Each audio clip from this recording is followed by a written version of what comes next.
അമൃത് Veni hair elixir presents daily news പ്രഭാത വാർത്തകൾ powered by Pulimoottil silks KSFE. Wow, ഇയാളുടെ മുടിക്കിപ്പോ നല്ല ഉള്ള നീളം വന്നല്ലോ. എന്റെ മുടി നോക്ക്. നീ നിന്റെ വൈറ്റമിൻ ഡി ലെവൽസ് ഒന്ന് ചെക്ക് ചെയ്യ്. വൈറ്റമിൻ ഡിയുടെയും ഈസ്ട്രോജന്റെയും കുറവാണ് മിക്ക ലേഡീസിന്റെയും ഹെയർ പ്രോബ്ലംസിന് പ്രധാന കാരണം. സ്ത്രീകളുടെ മുടി വളർച്ചയ്ക്കും ശക്തിക്കും അത്യാവശ്യമായ വൈറ്റമിൻ ഡിയാലും ഹെർബൽ ഈസ്ട്രോജനാലും സമ്പുഷ്ടമായ ആദ്യത്തെ hair elixir Amrit Veni hair elixir for women. നമസ്കാരം, ഞാൻ ഷാജി പത്മനാഭൻ. ഡെയിലി ന്യൂസിന്റെ പ്രഭാത വാർത്തകളിലേക്ക് സ്വാഗതം. ഇന്ന് മെയ് 22 ബുധനാഴ്ച. ഇന്ത്യയുടെ പ്രഥമ പ്രധാനമന്ത്രിയായിരുന്ന ജവഹർലാൽ നെഹ്റുവും അദ്ദേഹത്തെ പിന്തുടർന്നുവന്ന കോൺഗ്രസ് പ്രധാനമന്ത്രിമാരും ജാതി സംവരണത്തിന് എതിരായിരുന്നുവെന്ന് പ്രധാനമന്ത്രി നരേന്ദ്രമോദി. SC, ST, OBC വിഭാഗങ്ങൾക്ക് കോൺഗ്രസിൽ നിന്ന് ബഹുമാനം ലഭിച്ചിരുന്നില്ലെന്നും BJP നയിക്കുന്ന NDA ഭരണത്തിൽ കീഴിൽ മാത്രമേ ഈ വിഭാഗങ്ങളുടെ അവകാശങ്ങൾ സംരക്ഷിക്കപ്പെടുകയുള്ളൂവെന്നും മോദി പറഞ്ഞു. കോൺഗ്രസ് വോട്ട് ജിഹാദ് നടത്തുന്നവരെ മാത്രം പിന്തുണയ്ക്കുകയാണെന്ന് പറഞ്ഞ പ്രധാനമന്ത്രി തനിക്ക് പിൻഗാമികളില്ലെന്നും തന്റെ പിൻഗാമികൾ ജനങ്ങളാണെന്നും പറഞ്ഞു. അന്താരാഷ്ട്ര ബുക്കർ സമ്മാനം ജർമ്മൻ എഴുത്തുകാരി ജെന്നി എർപൻബെക്കിന്റെ കെയ്റോസ് എന്ന നോവലിന് പുരസ്കാരം നേടുന്ന ആദ്യ ജർമ്മൻ എഴുത്തുകാരിയാണ് എർപൻബെക്ക്. മിഖായൽ ഹോഫ്മാൻ ആണ് കൃതി ഇംഗ്ലീഷിലേക്ക് പരിഭാഷപ്പെടുത്തിയത്. കേരള സർവകലാശാല സെനറ്റിലേക്ക് ഗവർണർ നാമനിർദ്ദേശം ചെയ്ത പേരുകൾ റദ്ദാക്കിയ ഉത്തരവിൽ ചാൻസലർ കൂടിയായ ആരിഫ് മുഹമ്മദ് ഖാനെ കേരള ഹൈക്കോടതിയുടെ അതിരൂക്ഷ വിമർശനം. ചാൻസലർക്ക് അനിയന്ത്രിതമായ അധികാരങ്ങളില്ലെന്ന് ഹൈക്കോടതി ഉത്തരവിൽ വ്യക്തമാക്കി. ചാൻസലറുടെ സെനറ്റ് നോമിനേഷൻ സർവകലാശാല നിയമം അനുസരിച്ചാവണമെന്നും സർവകലാശാല നിയമത്തിൽ നിന്ന് വ്യതിചലിച്ചുള്ള നടപടി തെറ്റാണെന്നും കോടതി വ്യക്തമാക്കി. ചാൻസലറുടെ നടപടി തുല്യതയ്ക്ക് വിരുദ്ധവും വിവേചനപരവുമാണ്. വിവേചനാധികാരം യുക്തിപരമായും പക്ഷപാതരഹിതമായും വിനിയോഗിക്കണം. വ്യക്തിപരമായ തീരുമാനം അനുസരിച്ചല്ല ഗവർണർ തീരുമാനമെടുക്കേണ്ടതെന്നും ഹൈക്കോടതി ഉത്തരവിൽ ചൂണ്ടിക്കാട്ടി. സംസ്ഥാന ഭക്ഷ്യസുരക്ഷാ വകുപ്പ് സുരക്ഷിത ഭക്ഷണം ഉറപ്പുവരുത്തുന്നതിനായി കഴിഞ്ഞ സാമ്പത്തിക വർഷം 65,432 പരിശോധനകൾ നടത്തിയതായി മന്ത്രി വീണ ജോർജ്. എല്ലാ ജില്ലകളിൽ നിന്നായി 4,05,45,150 രൂപ വിവിധ കാരണങ്ങളാൽ പിഴയിനത്തിൽ ഈടാക്കി. കർശന പരിശോധനയുടെയും നടപടിയെയും ഫലമാണിത്. 37,763 സർവൈലൻസ് സാമ്പിളുകളും പരിശോധനയ്ക്കെടുത്തതായി മന്ത്രി അറിയിച്ചു. സംസ്ഥാനത്ത് പകർച്ചവ്യാധി പ്രതിരോധത്തിന് ആരോഗ്യവകുപ്പ് state level rapid response team രൂപീകരിച്ച് ഉത്തരവ് പുറപ്പെടുവിച്ചതായി മന്ത്രി വീണ ജോർജ്. മഴ ശക്തമായ സാഹചര്യത്തിലും മൺസൂൺ എത്തുന്ന സാഹചര്യത്തിലും ആരോഗ്യവകുപ്പിന്റെ സ്റ്റേറ്റ് കൺട്രോൾ റൂം ആരംഭിക്കും. ആശുപത്രികൾ അണുബാധ നിയന്ത്രണ പ്രോട്ടോകോളുകളും സുരക്ഷാ മാനദണ്ഡങ്ങളും കൃത്യമായി പാലിക്കണമെന്ന് മന്ത്രി അറിയിച്ചു. കോഴിക്കോട്, ആലപ്പുഴ മെഡിക്കൽ കോളേജ് ആശുപത്രികളിലെ ചികിത്സാ പിഴവ് പരാതികളിൽ ഇടപെട്ട് ആരോഗ്യമന്ത്രി. മെഡിക്കൽ കോളേജ് ആശുപത്രികളുമായി ബന്ധപ്പെട്ടുയർന്ന ആരോപണങ്ങൾ പരിശോധിക്കാൻ ഉന്നതതല യോഗം വിളിച്ചു. പ്രിൻസിപ്പൽമാർ മുതൽ ഡെപ്യൂട്ടി സൂപ്രണ്ടുമാർ വരെയുള്ള ഉദ്യോഗസ്ഥരെല്ലാം ഇന്ന് യോഗത്തിനെത്തണം. തന്നെ വെടിവെച്ച് കൊലപ്പെടുത്താൻ ശ്രമിച്ച കേസിൽ KPCC പ്രസിഡന്റ് K സുധാകരനെ ഹൈക്കോടതി കുറ്റവിമുക്തനാക്കിയിട്ടില്ലെന്ന് ഇടതുമുന്നണി കൺവീനർ EP ജയരാജൻ. ഒരു കേസിൽ 2 FIR പാടില്ലെന്ന് മാത്രമാണ് ഹൈക്കോടതി ചൂണ്ടിക്കാട്ടിയത്. ആന്ധ്രയിലെ ചിരാലെ റെയിൽവേ പോലീസ് രജിസ്റ്റർ ചെയ്ത കേസ് നിലവിലുള്ളതിനാൽ കേരള പോലീസ് രജിസ്റ്റർ ചെയ്ത കേസിന് സാധുതയില്ലെന്നാണ് ഹൈക്കോടതി വിധിയെന്നും അദ്ദേഹം പറഞ്ഞു. സംസ്ഥാനത്തെ നഴ്സിംഗ് പ്രവേശനവുമായി ബന്ധപ്പെട്ട പ്രതിസന്ധി പരിഹരിക്കണമെന്ന് ആവശ്യപ്പെട്ട് മുഖ്യമന്ത്രിക്ക് VD സതീശൻ കത്ത് നൽകി.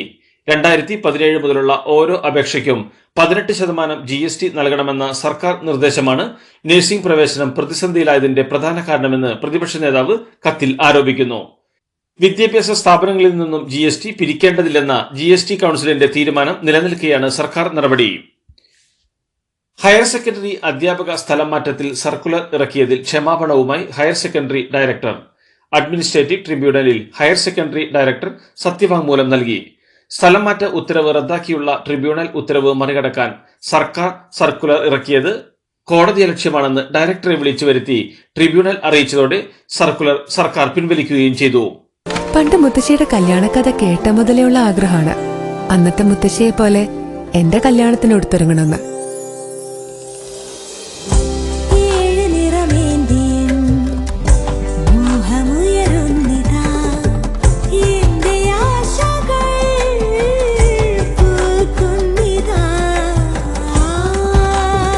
ചില ബന്ധങ്ങൾ തുടർന്നുകൊണ്ടേയിരിക്കും. Celebrating 100 years of Pulimoottil silks. അതിശക്തമായ നിയമ നടപടികളും പ്രതിഷേധങ്ങളും സൈബർ അതിക്രമങ്ങൾക്ക് എതിരെ ഉയരണമെന്ന് മേയർ ആര്യ രാജേന്ദ്രൻ.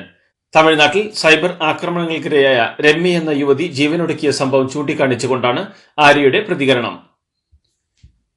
പെരിയാറിൽ മത്സ്യങ്ങൾ കൂട്ടത്തോടെ ചത്തുപൊങ്ങിയ സംഭവത്തിൽ ജില്ലാ കളക്ടർ NSK ഉമേഷ് അന്വേഷണത്തിന് നിർദ്ദേശം നൽകി.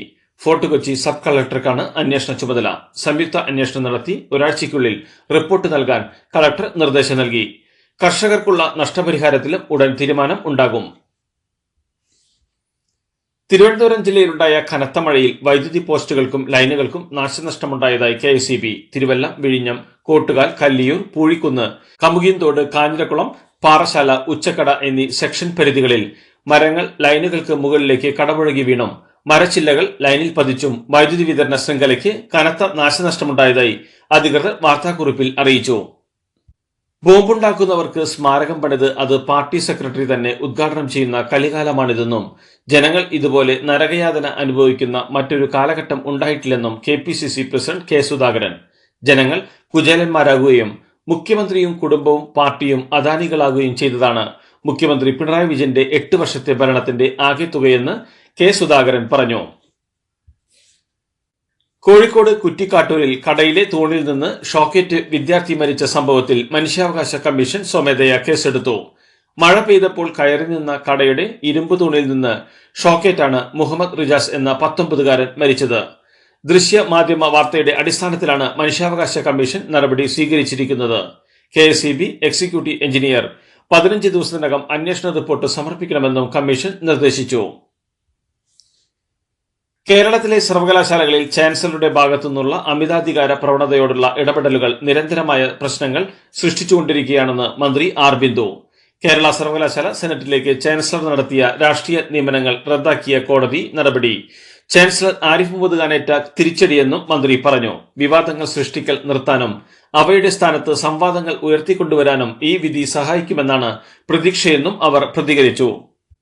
കാലിക്കറ്റ് സർവകലാശാല സിൻഡിക്കേറ്റ് തെരഞ്ഞെടുപ്പിൽ റിട്ടേണിംഗ് ഓഫീസർ തള്ളിയ 2 പത്രികകൾ സ്വീകരിക്കാൻ ചാൻസലർ നിർദ്ദേശം നൽകി. സ്ഥാനാർത്ഥികളായ പത്രിക നൽകിയ professor P. Raveendran, professor TM Vasudevan എന്നിവരുടെ പത്രികകൾ സ്വീകരിക്കാനാണ് നിർദ്ദേശം നൽകിയത്. തെരഞ്ഞെടുപ്പ് നടപടികൾ പുനരാരംഭിക്കാനും ഗവർണർ സർവകലാശാലയ്ക്ക് നിർദ്ദേശം നൽകി. KSRTC ഡ്രൈവർ യദു ലൈംഗിക അധിക്ഷേപം നടത്തിയെന്ന പരാതിയുമായി ബന്ധപ്പെട്ട് മേയർ ആര്യ രാജേന്ദ്രന്റെ രഹസ്യമൊഴി പോലീസ് രേഖപ്പെടുത്തി.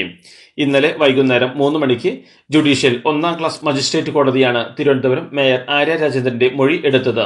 എത്രയും വേഗം കേസിൽ കുറ്റപത്രം നൽകാനാണ് പോലീസിന്റെ ശ്രമം. തിരുവനന്തപുരത്ത് 3 ദിവസമായി പെയ്യുന്ന കനത്ത മഴയെ തുടർന്ന് നഗരത്തിന്റെ ചില മേഖലകളിലുണ്ടായ വെള്ളക്കെട്ട് 2 ദിവസത്തിനകം ഒഴിവാക്കാൻ മന്ത്രി V. ശിവൻകുട്ടിയുടെ അധ്യക്ഷതയിൽ ചേർന്ന യോഗത്തിൽ തീരുമാനം. സ്മാർട്ട് സിറ്റി പദ്ധതി പ്രകാരം നിർമ്മാണം പുരോഗമിക്കുന്ന റോഡുകൾ ജൂൺ 15-നുള്ളിൽ സഞ്ചാര യോഗ്യമാക്കുമെന്നും യോഗത്തിൽ തീരുമാനമായി. 10 റോഡുകളിലാണ് നിലവിൽ നിർമ്മാണ പ്രവർത്തനങ്ങൾ നടക്കുന്നതെന്നും ജോലികൾ വേഗത്തിലാക്കി സമയബന്ധിതമായി നിർമ്മാണം പൂർത്തിയാക്കാൻ ബന്ധപ്പെട്ട ഉദ്യോഗസ്ഥർക്ക് നിർദ്ദേശം നൽകിയെന്നും മന്ത്രി പറഞ്ഞു. കണ്ണഞ്ചിപ്പിക്കുന്ന നക്ഷത്രത്തിളക്കവുമായി KSFEയുടെ ഗാലക്സി ചിട്ടികൾ വരവായി. 100% സുരക്ഷിതത്വവും മെഗാ ബമ്പർ നറുക്കെടുപ്പിലൂടെ ഭാഗ്യം കടാക്ഷിക്കുന്നവർക്ക് ബെൻസ് കാറും ലഭിക്കുന്നു. ഒപ്പം 17 ഇന്നോവ കാറുകളും 170 ഐഫോണുകളും. ഗാലക്സി ചിട്ടി, ഇനി ആഘോഷ ചിട്ടി. രാമേശ്വരം കഫേ സ്ഫോടനത്തിലെ മുഖ്യപ്രതികളെ നിയന്ത്രിച്ചത് വിദേശത്തു നിന്നാണെന്നും ഈ ബന്ധം കണ്ടെത്താനാണ് വിവിധ സംസ്ഥാനങ്ങളിലായി 11 ഇടങ്ങളിൽ ഇന്നലെ റെയ്ഡ് നടത്തിയതെന്നും NIA. റെയ്ഡിൽ ഡിജിറ്റൽ തെളിവുകളും നിർണായക രേഖകളും പിടിച്ചെടുത്തു. 2012-ലെ ലഷ്കർ ഇ തൊയ്ബ ഗൂഢാലോചന കേസിൽ ഉൾപ്പെട്ട 2 പേരുടെ വീടുകളിലും റെയ്ഡ് നടത്തി. ഇവർക്ക് രാമേശ്വരം കഫേ സ്ഫോടനവുമായി ബന്ധമുണ്ടെന്ന് സംശയമുണ്ടെന്നും NIA വ്യക്തമാക്കി.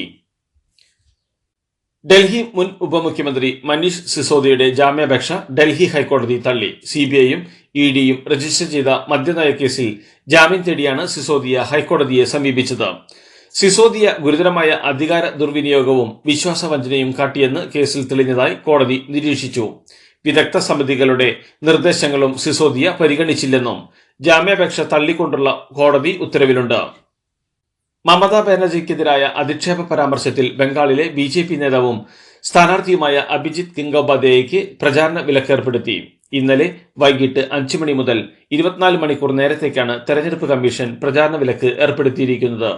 അഭിജിത്ത് ഗംഗോപാധ്യായ മമതാ ബാനർജിക്കെതിരെ നടത്തിയ പരാമർശം വൻ വിവാദമായിരുന്നു. പരാമർശത്തിന് പിന്നാലെ തൃണമൂൽ കോൺഗ്രസ് തെരഞ്ഞെടുപ്പ് കമ്മീഷന് പരാതി നൽകുകയും ചെയ്തിരുന്നു. മോദിയും ബി.ജെ.പിയും അപരാജിതരല്ലെന്നും പക്ഷേ ഇന്ത്യ സഖ്യം അവരെ പരാജയപ്പെടുത്താനുള്ള ആയുധം ഉപയോഗിക്കുന്നതിൽ തോറ്റുപോയെന്നും തെരഞ്ഞെടുപ്പ് വിദഗ്ധൻ പ്രശാന്ത് കിഷോർ. ബി.ജെ.പി പ്രതിരോധത്തിലായ പല സമയത്തും പ്രതിപക്ഷം തങ്ങളുടെ അവസരങ്ങൾ നഷ്ടപ്പെടുത്തിയെന്നും പ്രശാന്ത് കിഷോർ പറഞ്ഞു. രാജ്യസഭാ എം പി സ്വാതി മലിവാൾ മുഖ്യമന്ത്രി അരവിന്ദ് കെജ്രിവാളിന്റെ ഓഫീസിൽ വെച്ച് അതിക്രമത്തിന് ഇരയായെന്ന വിവാദത്തിൽ പ്രതികരിച്ച് Delhi lieutenant governor V K. Saxena കടുത്ത മാനസികാഘാതമാണ് മുഖ്യമന്ത്രിയുടെ ഓഫീസിലെ സംഭവത്തിന് ശേഷം അവർ അനുഭവിക്കുന്നതെന്ന് വി.കെ. സക്സേന പറഞ്ഞു. സക്സേനയുടെ പ്രതികരണത്തോടെ സംഭവത്തിൽ ബി.ജെ.പി ബന്ധമുണ്ടെന്ന് തെളിഞ്ഞിരിക്കുകയാണെന്ന് എ.ഐ.പിയും പ്രതികരിച്ചു. പൂനെയിൽ ആഡംബര കാറിടിച്ച് 2 പേർ മരിച്ച സംഭവത്തിൽ ഡ്രൈവറായ 17-കാരന് 15 ദിവസത്തെ ശിക്ഷ മാത്രം ലഭിച്ചത് ഞെട്ടിപ്പിക്കുന്നതാണെന്ന് മഹാരാഷ്ട്ര ഉപമുഖ്യമന്ത്രി ദേവേന്ദ്ര ഫട്നാവിസ്. മദ്യപിച്ച് വാഹനമോടിക്കുന്ന കേസുകളിൽ കനത്ത ശിക്ഷ ഉറപ്പാക്കുമെന്നും അദ്ദേഹം പറഞ്ഞു. ലണ്ടനിൽ നിന്ന് സിംഗപ്പൂരിലേക്ക് പോയ വിമാനം ആകാശച്ചുഴിയിൽപ്പെട്ട് ശക്തമായി ആടിയുലഞ്ഞതിനെ തുടർന്ന് ഒരു യാത്രക്കാരൻ മരിച്ചു. 229 പേരുമായി പറക്കവേ ആകാശച്ചുഴിയിൽപ്പെട്ട വിമാനം 5 മിനിറ്റിൽ 6000 അടി താഴ്ചയിലേക്കാണ് പതിച്ചത്. 30ഓളം പേർക്ക് പരിക്കേറ്റു. ലണ്ടനിൽ നിന്ന് സിംഗപ്പൂരിലേക്ക് പോയ വിമാനം ബാങ്കോക്കിൽ എമർജൻസി ലാൻഡിംഗ് നടത്തുകയായിരുന്നു. ട്വിറ്റർ പൂർണ്ണമായും എക്സിലേക്ക് മാറിയെന്ന് കമ്പനി തലവൻ എലോൺ മസ്ക്. ട്വിറ്റർ ഏറ്റെടുത്തതിന് പിന്നാലെ ലോഗോയും ബ്രാൻഡിംഗും എക്സ് എന്നാക്കിയെങ്കിലും ഡൊമെയിൻ twitter.com എന്ന് തന്നെയാണ് തുടർന്നിരുന്നത്. എന്നാൽ ഇപ്പോൾ x.com എന്ന ഡൊമെയിനിലാണ് എക്സ് പ്രവർത്തിക്കുന്നതെന്നും അദ്ദേഹം അറിയിച്ചു.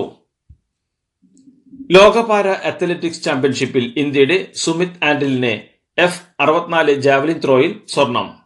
ടോക്കിയോ പാരാലിമ്പിക്സിൽ സ്വർണ്ണ മെഡൽ നേടിയ താരം 69.50 മീറ്റർ എറിഞ്ഞാണ് ജപ്പാനിൽ നടന്ന ചാമ്പ്യൻഷിപ്പിൽ സ്വർണമണിഞ്ഞത്.